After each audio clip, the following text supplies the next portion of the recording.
এক ভাই বলছিলেন যে ভাই আপনারা মনে করেন যে রাস্তায় বা ইয়াতে এক ধরনের ওই যে ফুতুল বা অবয়া আর কি, যে আমাদের নোয়াখালীর ভাষায় ধোক্কা বলে, এগুলা দেন কিনা।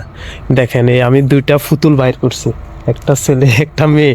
এই পুতুলে দুইটার মনে করেন যে সুন্দরভাবে সাজায় মনে করেন যে নিয়ে যাবো।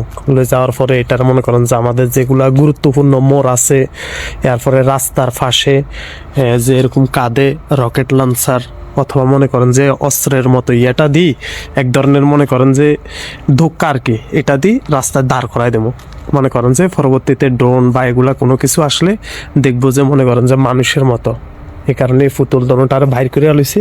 এখন এই দোনোটারে নিয়ে যাবো, লই যে মনে করেন যে ভালো করে পোশাক টোশাক পরামো, পরাই আর পরে মনে করেন যে ওইভাবে গুরুত্বপূর্ণ যেই মোড়গুলো আছে বা আমাদের যে থাকার একটু আরো সামনে এরকম ইয়াগুলাতে মনে করেন যে লই যে দাঁড় করামো আর কি। ফুতুলে দেখলাই দোয়া করেন এরা যেন নিরাপদে মানে ফোরের মতো দাঁড়াই থাকতে পারে। অনেক সময় বাতাস টাতাস আসলে পড়ে যায়, পরবর্তীতে আবার মনে করেন যে এদেরকে সুন্দরভাবে দাঁড় করায় দেওয়া লাগে।